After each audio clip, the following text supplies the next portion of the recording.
Lalu Allah menyebutkan tentang keutamaan Al-Quran. Hudan linnas sebagai hidayah untuk manusia. Ini menunjukkan bahwa Ramadan itu adalah merupakan syahrul Quran, bulan yang sangat dianjurkan kita untuk banyak membaca Al-Quran. Oleh karena itu Rasulullah SAW di bulan Ramadan setiap malamnya mudarasah Al-Quran bersama Jibril. Demikian pula para sahabat, demikian pula salafus saleh. Mereka di bulan Ramadan membaca Al-Quran lebih banyak lagi. Hudan linnas sebagai hidayah untuk manusia. Artinya bahwa Al-Quran itu sebagai hidayah untuk seluruh manusia. Akan tetapi hanya orang-orang yang bertakwa yang bermanfaat padanya hidayah. Makanya Allah mengatakan dalam surat Al-Baqarah, hudan lil muttaqin, sebagai hidayah untuk orang yang bertakwa. Sementara ayat ini mengatakan hudan linnas, hidayah untuk manusia, karena memang siapapun manusia yang mengambil hidayah Al-Quran pasti dia dapat hidayah, dia akan tertunjuki. Tapi ternyata tidak semua manusia menjadikan Al-Quran sebagai hidayah. Wa bayyinatin minal huda, dan sebagai penjelas, penjelasan dari hidayah itu sendiri. Artinya Al-Quran menjelaskan. Di dalam Al-Quran terdapat penjelasan tentang hidayah itu, yakni annaha bayyinat minad dilalah wal irsyad. Artinya ia jelas dan terang dari sisi penunjukan, demikian pula dari sisi al-irsyad, bimbingan. Lalu Allah menyebutkan wal furqan, dan sebagai pembeda. Allah menamai Al-Quran pembeda. Maksudnya apa? Yufarriqu bainal haqqi wal batil, wa bainal khairi wasyarr, wa bainal nafi' wad dar. Pembeda artinya membedakan antara yang hak dan yang batil, membedakan kebaikan dengan keburukan, membedakan antara yang bermanfaat dengan yang mudarat. Wa baina hizbillah wa hizbi syaitan, membedakan antara golongan Allah dengan golongan setan. Furqan fi kulli syai'. Jadi Al-Quran itu membedakan segala sesuatu. Walihada kata Syekh Utsaimin, man wuffiqa li hidayatil Quran yajidul farqal azim fil umuril mushtabihah. Oleh karena itulah orang yang diberikan oleh Allah taufik kepada hidayah Al-Quran, maka kamu akan dapati ia akan beda, dan dia akan mendapatkan perbedaan yang sangat besar dalam perkara-perkara yang samar. Karena dengan hidayah tersebut dia bisa lihat ini hak, ini batil, ini benar, ini salah. Wa amma man fi qalbihi zayghun fatashtabihu alaihi al-umur. Adapun orang yang ada di hatinya kecondongan kepada kesesatan, maka dia tidak bisa membedakan mana yang hak dan mana yang batil. Makanya akhi, dengan Al-Quran lah kita bisa membedakan mana sikap yang benar dan mana sikap yang salah. Makanya penting sekali kita untuk mempelajari Al-Quran. Maka dengan kita mempelajari Al-Quran, kita akan tahu mana kebenaran dan mana kebatilan. Makanya Al-Quran itu pembeda, pemisah. Makanya akhi, dakwah pun juga harus memisahkan antara yang hak dan yang batil. Dakwah para nabi dan rasul itu tidak mempersatukan antara keburukan dengan kebaikan, tidak. Ya, tapi harus dipisah antara yang hak dengan yang batil itu. Lalu Allah berfirman, "Faman syahida minkumus syahra falyasum." Dan siapa di antara kalian yang menyaksikan syahr, ya bulan, yang dimaksud di sini itu hilal, maka hendaklah ia berpuasa. Dan ini sudah kita pernah jelaskan, ya. Ikhtilaf para ulama tentang orang yang melihat hilal bulan Ramadan. Namun ketika disampaikan kepada penguasa, ternyata penguasa tidak menerima. Apakah ia berpuasa sendirian atau dia ikut penguasa? Sebagian ulama mengatakan berpuasa sendirian. Berdasarkan ayat ini Allah mengatakan, "Faman syahida minkumus syahra falyasum." Siapa yang menyaksikan di antara kalian asy-syahr, hendaklah ia berpuasa sementara dia sudah menyaksikan. Sebagian ulama mengatakan tidak, hendaklah dia ikut penguasa.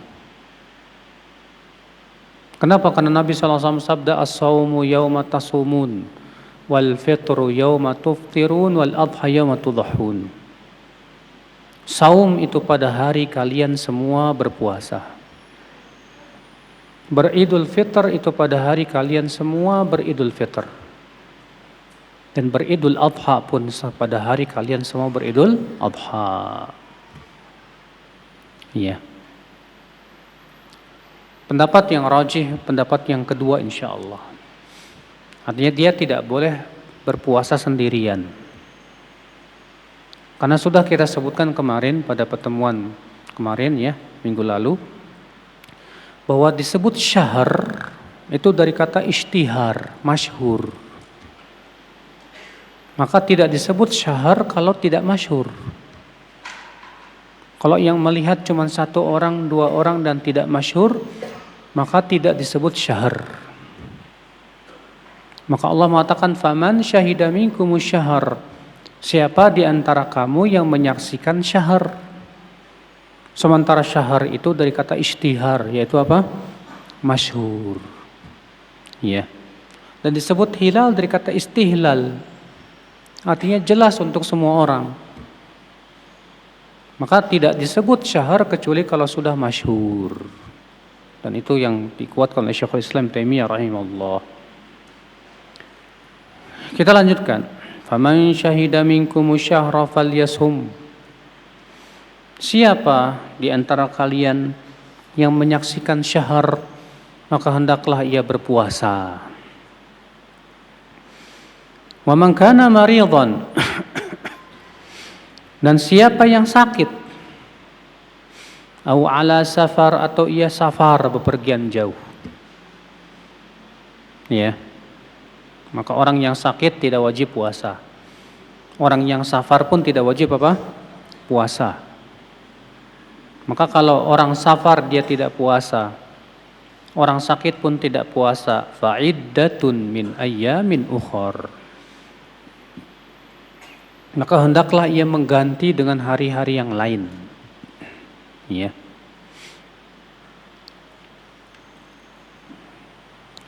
Di sini Allah Subhanahu wa taala sebagaimana sudah kita sebutkan, akhi, mewajibkan orang yang sakit dan orang yang safar ketika mereka tidak berpuasa untuk qada.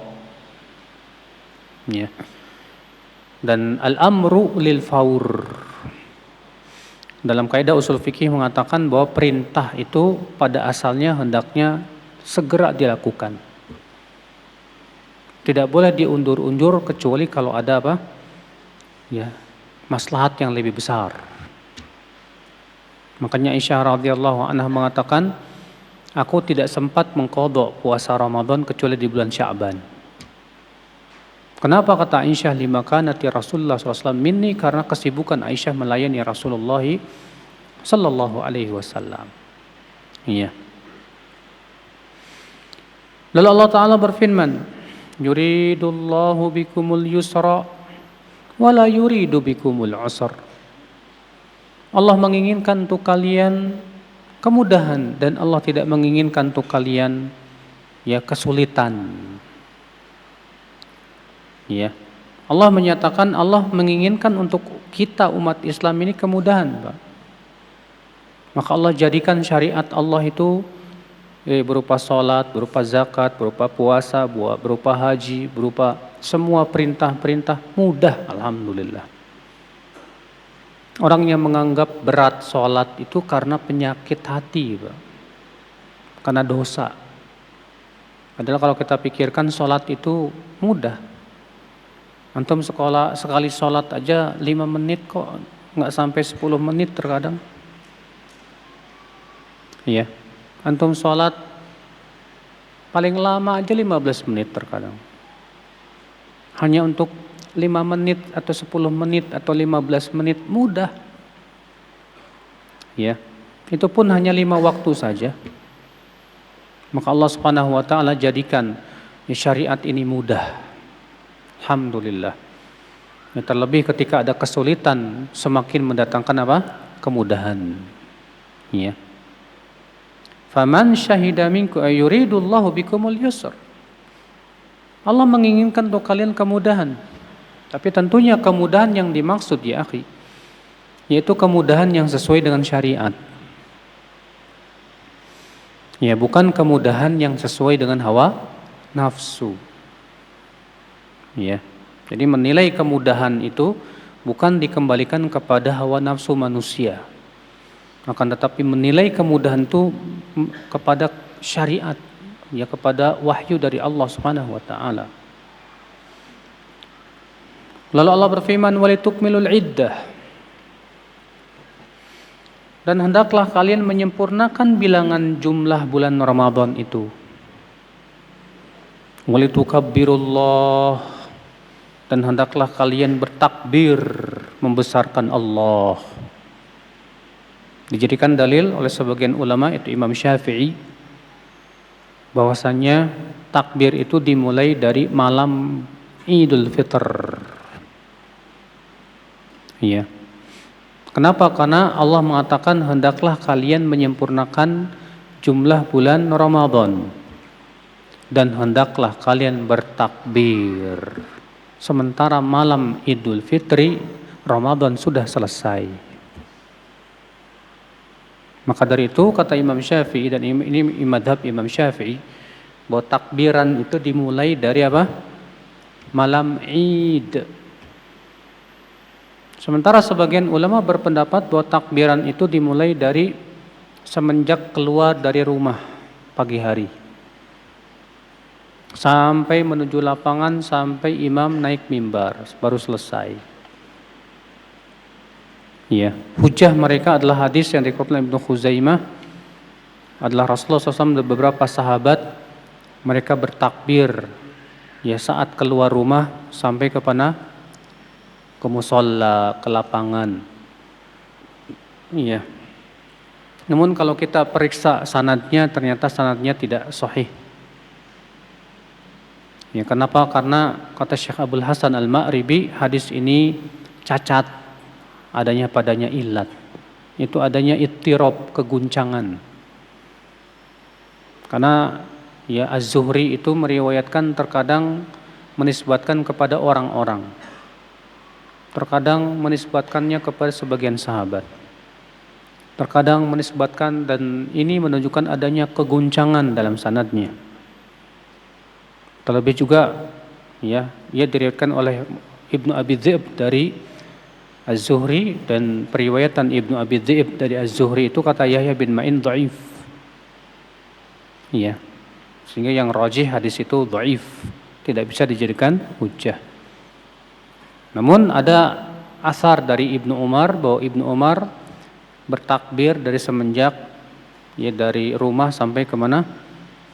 Ke musalla. Ya, yang jelas ya akhi, masalah ini masalah khilaf para ulama. Ya, antara mazhab Syafi'i dengan mazhab jumhur. Apakah takbiran itu dimulainya dari malam Id atau dari pagi hari? Dan tidak ada hadis yang sahih yang berasal dari Nabi SAW dalam masalah ini. Adanya asar Ibnu Umar Nah, yang jadi masalah mana yang lebih dahulukan, lahiriah ayat ini atau perbuatan Ibnu Umar. Mereka yang lebih mendahulukan lahiriah ayat mengatakan apa? Boleh dimulai dari malam. Mereka yang mengatakan lebih mendahulukan perbuatan sahabat, mereka mengatakan apa? Namun Bapak sekalian, yang salah adalah orang yang mengatakan bahwa takbiran di malam hari itu bid'ah.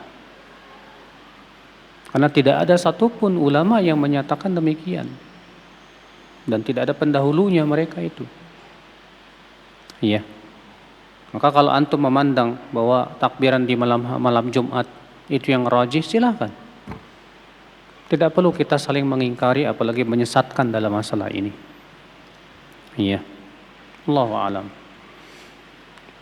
Walitukmilul iddah walitukabbirullaha ala ma hadakum. Dan hendaklah kalian bertakbir membesarkan Allah atas hidayah yang Allah berikan kepada kalian kepada bulan Ramadan ini. Dan subhanallah ya akhi, Allah senantiasa menyuruh kita dan menganjurkan kita untuk takbir di hari raya. Di Idul Fitr kita takbir, di Idul Adha kita takbir. Kenapa? Karena untuk membesarkan Allah yang telah memberikan hidayah kepada ibadah-ibadah yang besar tersebut. Ya, Idul Fitr berkaitan dengan ibadah besar, apa itu? Bulan Ramadan. Idul Adha berkaitan dengan ibadah besar juga, yaitu haji. Demikian pula korban. Alhamdulillah. Maka besarkan Allah Subhanahu wa taala yang telah memberikan kita hidayah kepada ibadah-ibadah yang besar itu. Ya, karena hakikatnya ibadah itu akhi nikmat yang sangat besar yang Allah berikan kepada kita. Allah ingin mensucikan kita dengan adanya ibadah-ibadah yang agung itu. Allah ingin gugurkan dosa kita, Allah ingin angkat derajat kita. Alhamdulillah. Makanya kita bersyukur kepada Allah ya atas nikmat hidayah yang Allah berikan itu. Wala'allakum tashkurun, dan agar kalian apa? Bersyukur. Itu menunjukkan syukur itu hakikatnya kita membesarkan Allah, mengagungkan Allah, membesarkan syariatnya, mengagungkan perintahnya. Dan kita pun bergembira dengan perintah-perintah Allah yang Allah berikan kepada kita. Itulah syukur ya akhi. Taib, dari ayat ini kata Syekh Utsaimin kita ambil faidah. Min fawaidil ayah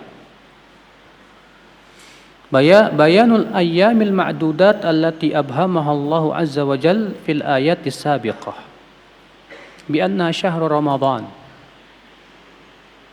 Ayat ini menjelaskan hari-hari yang terhitung yang disebutkan dalam ayat sebelumnya. Ya. Di mana dalam ayat sebelumnya apa? Ayyaman ma'dudat. Faman kana minkum maridhan. Allah mengatakan hari-hari yang terhitung. Apa yang dimaksud dengan hari-hari yang terhitung? Yaitu bulan Ramadan. Ya. Faedah yang kedua yang bisa kita petik dari hadis ini, dari ayat ini, akhi, fadilatu hadha syahr, keistimewaan bulan ini, itu bulan Ramadan. Haitsu inna Allah subhanahu wa ta'ala farada ala ibadihi saumah, di mana Allah mewajibkan hamba-hambanya untuk berpuasa di bulan Ramadan. Dan ini subhanallah ya, keistimewaan. Wa minha, faedah selanjutnya yang ketiga, anna Allah ta'ala anzala al-Qur'an fi hadha syahr. Allah telah menurunkan Al-Quran di bulan ini, dan ini merupakan keistimewaan bulan Ramadan. Makanya akhi, Al-Quran ini luar biasa sekali. Bulan yang diturunkan padanya Al-Quran menjadi bulan yang sangat mulia. Malam yang diturunkan padanya Al-Quran menjadi malam yang sangat mulia. Iya, maka bagaimana kalau Al-Quran itu ada pada hati-hati kita. Al-Quran itu kita hafal di dada-dada kita. Ya. Aminha. Faedah selanjutnya, Al-Qur'ana kalamullah. Bahwa Al-Quran itu firman Allah. dan bukan makhluk. Ya, tidak seperti yang dikatakan oleh kaum Mu'tazilah yang mengatakan bahwa Al-Quran itu makhluk. Ya. Wa minha, faedah selanjutnya, ma tadammanahu al-Quran minal hidayah li jami'in nas. Apa yang dikandung oleh Al-Quran itu adalah hidayah untuk seluruh manusia. Orang yang mempelajari Al-Quran, orang yang mengamalkan Al-Quran, orang yang senantiasa mentadabburi Al-Quran, dia akan dapatkan di sana bimbingan-bimbingan dalam kehidupan. Iya. Makanya bahagialah ya akhi orang yang senantiasa berusaha untuk mentadabburi Al-Quran, memahami Al-Quran, menghafal Al-Quran, hari-harinya tidak lepas dari membaca Al-Quran. Allah itu orang yang Masya Allah. Makanya Rasulullah memberikan targhib kepada umatnya untuk setiap harinya jangan sampai ya sepi dari membaca Al-Quran. Sampai-sampai kata Ibnu Abbas, apa yang mencegah kamu saat kamu telah pulang dari pasar atau pulang dari tempat kerja, lalu kamu santai, apa mencegah kamu untuk membaca Al-Quran 3 ayat saja? Iya. Banyak di antara kita terkadang walaupun cuma 3 ayat terasa berat rasanya. Iya. Faedah selanjutnya ya akhi wa minha anna al-Qur'an al-Karim mutadamminun li ayatin bayyinat wadhihah. Bahwa Al-Qur'anul Karim mengandung ayat-ayat yang sangat jelas sekali. La takhfa ala ahad illa ala man tamasallahu qalbah. Bagi orang yang hatinya bening, ayat-ayat Al-Quran itu jelas. Tapi bagi mereka orang yang hatinya berpenyakit, ayat-ayat Al-Quran itu nggak jelas, Pak. Iya. Bahkan bagi orang munafik, Al-Quran itu malah menambah apa? Penyakit hati. Allah mengatakan wa idza ma unzilat surah faminhum may yaqul ayyukum zadatum hadhihi imana. Di antara apabila diturunkan surat Al-Quran, di antara orang munafik itu ada yang berkata, siapa sih yang bertambah keimanannya dengan turunnya Al-Quran ini? Maka Allah berfirman, fa ammal ladzina amanu fazadathum imana wa hum yastabshirun. Adapun orang yang beriman, ya dengan diturunkannya Al-Quran ini bertambah keimanannya. Dan mereka pun bergembira, bayangkan, Masya Allah. Makanya orang beriman tuh ketika mendengarkan Al-Quran, bertambah imannya. Sebagaimana Allah mengatakan, wa idza tuliyat alaihim ayatu zadatum imana. Apabila dibacakan ayat-ayat Allah kepada mereka, bertambah keimanannya, kata Allah. Orang yang ada di hatinya kemunafikan mendengar Al-Quran itu malah bertambah penyakitnya, Pak. Makanya hati-hati. Ya. Kalau ada orang yang mendengar Al-Quran malah tambah penyakit hatinya, itu karena ada kemunafikan di hatinya. Ya, bahaya sekali penyakit munafik itu ya akhul Islam, azani Allah ya. Faedah selanjutnya minha anna al-Qur'an al-Karim furqan yufarriqu bainal haqqi wal batil. Bahwa Al-Qur'an Al-Karim itu pembeda yang membedakan antara apa? Yang hak dan yang batil. Dan memang Pak, ya, kita itu memang harus membedakan dan memisahkan yang hak dengan yang batil, enggak boleh mencampur baurkan. Allah berfirman, wala talbisul haqqa bil batil. Jangan kalian campur baurkan antara yang hak dengan yang batil, enggak boleh. Di zaman sekarang subhanallah ya akhi, banyak orang yang mencampur baurkan kebenaran dengan kebatilan.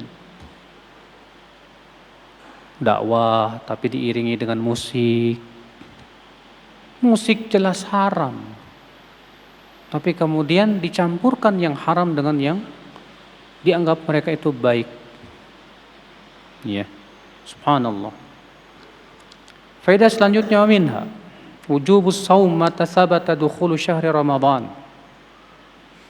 Wajibnya puasa Ramadan saat ketika telah tetap masuknya bulan Ramadan, itu dengan cara melihat hilal. Ya.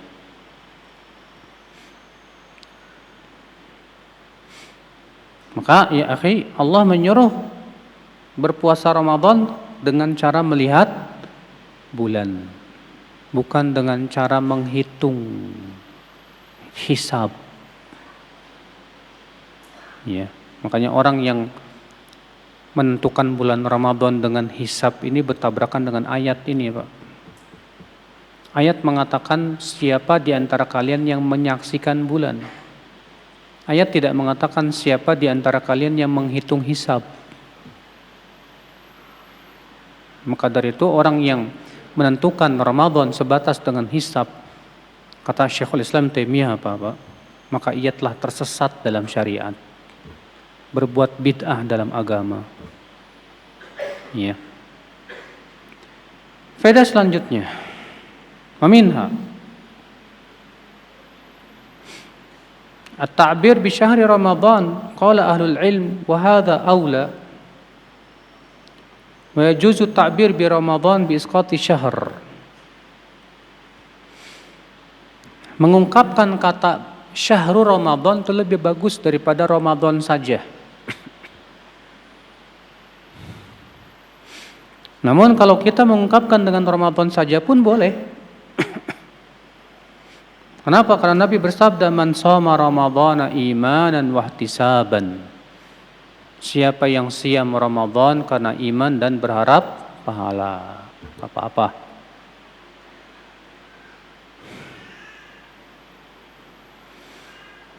Faedah selanjutnya, taisirullah tabaraka wa ta'ala ala ibadihi haitsu rakhasa lil marid alladhi yashqu 'alaihi as-shaum wa lil musafir mutlaqan an yuftira wa yaqdi ayyaman ukhar. Allah memberikan kemudahan kepada hamba-hambanya, ya, di mana Allah Subhanahu wa taala memberikan rukhsah, keringanan kepada siapa? Ya, kepada musafir dan orang sakit dan orang-orang yang sulit dia untuk apa? Berpuasa. Silahkan dia tidak puasa, akan tetapi dia wajib untuk mengqadha. Alhamdulillah, ini kemudahan dari Allah, Pak. Iya. Faedah selanjutnya, wa minha itsbatul iradah lillah. Penetapan iradah untuk Allah. Apa itu iradah? Iradah itu artinya menginginkan. Maka Allah Subhanahu wa taala punya sifat keinginan. Namun kata Syekh Utsaimin, iradah Allah itu ada dua macam. Ya, ada iradah kauniyah, qadariyah. Itu keinginan yang bersifat kehendak kauniyah. Ya. Maka ini tidak berhubungan dengan cinta dan ridha Allah.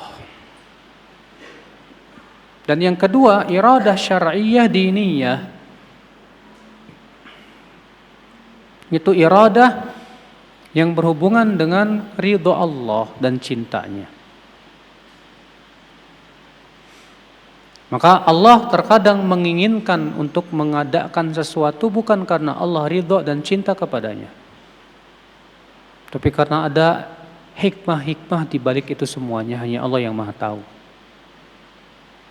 Contoh misalnya, Allah menginginkan adanya maksiat. Apakah berarti Allah cinta kepada maksiat? Tidak. Apakah berarti Allah ridha kepada maksiat? Jawab tidak. Lalu kenapa Allah mengadakan adanya maksiat? Karena ada hikmah di balik itu. Allah ingin melihat siapa yang taat dan siapa yang tidak taat. Ya.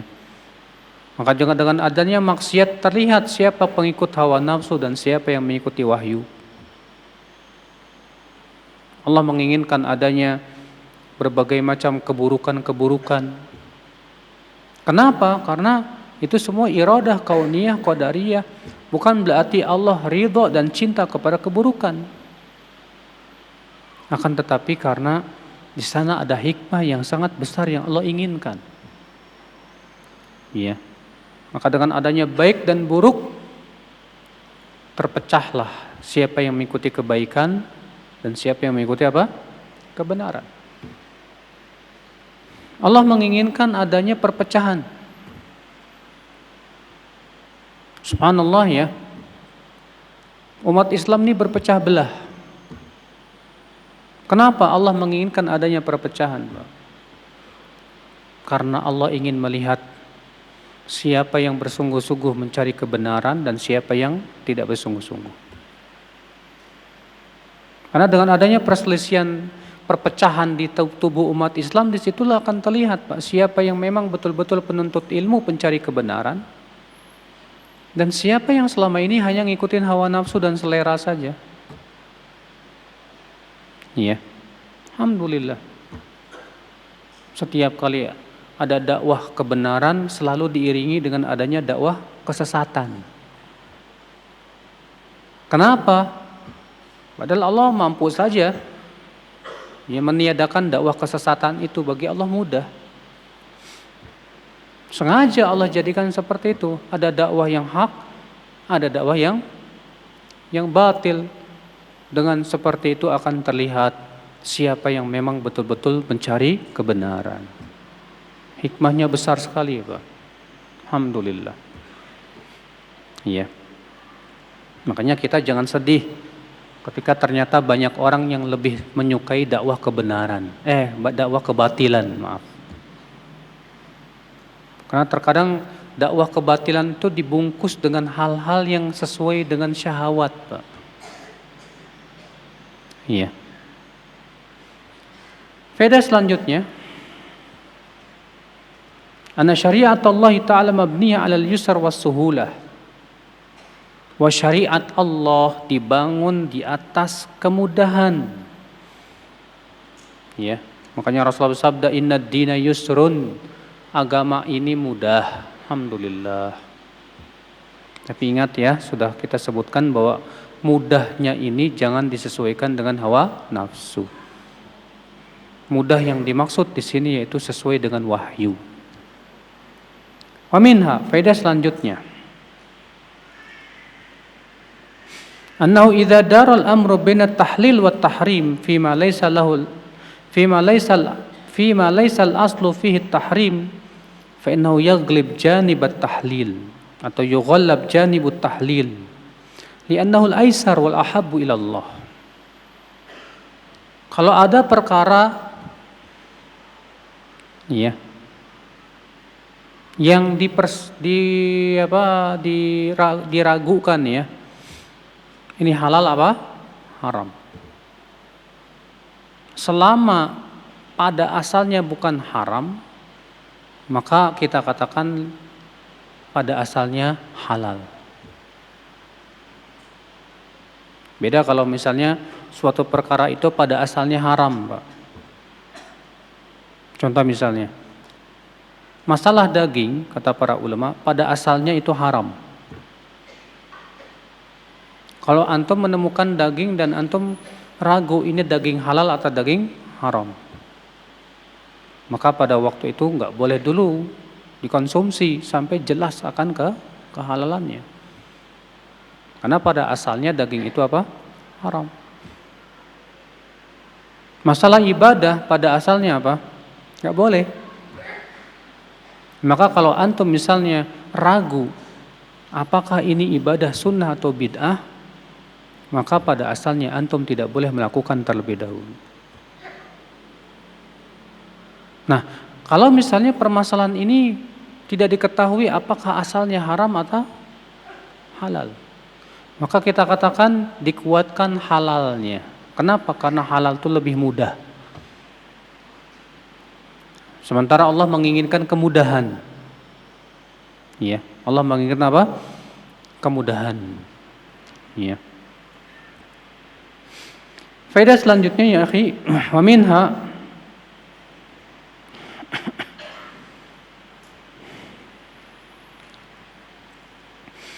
Masyru'iyatut takbir inda takmilil iddah. Jadi syariatkannya bertakbir ketika telah sempurna bilangan Ramadan.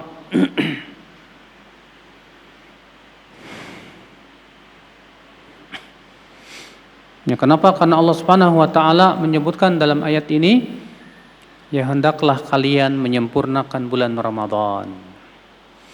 Dan hendaklah kalian bertakbir. Ya. Faedah selanjutnya. Anna Allah yusyari'u syara'i li hikmatin wa ghayatin hamidatin. Bahwa Allah mensyariatkan berbagai macam syariat itu karena adanya hikmah dan tujuan yang terpuji. Gak mungkin Allah mensyariatkan itu sia-sia, main-main, gak mungkin. Gak mungkin Allah mensyariatkan sholat cuma main-main doang, gak mungkin. Iya. Kenapa? Karena Allah mengatakan la'allakum tashkurun. Supaya kalian apa? Bersyukur. Ya. Meminha faedah selanjutnya. Al-isyarah ila anna al-qiyam bi ta'atillah minasyukr. Ayat ini memberikan isyarat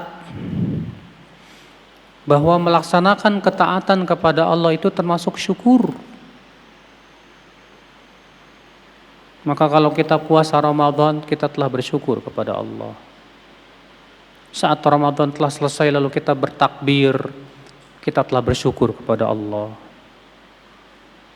Di saat kita mendengarkan adzan dikumandangkan, kita pergi ke masjid untuk pula salat berjamaah, berarti kita sudah bersyukur kepada Allah. Ya. Wa minha faedah selanjutnya, anna man asallaha azza wa jalla fa innahu lam yakum bisyukr. Bahwa orang yang berbuat maksiat kepada Allah itu artinya dia tidak bersyukur kepada Allah yang sudah memberikan kepada dia nikmat-nikmat yang sangat banyak sekali. Iya. Baik ya akhi, kita sekarang masuk ke ayat berikutnya. Ayat 186. Allah Ta'ala berfirman, wa idza sa'alaka ibadi anni fa inni qarib.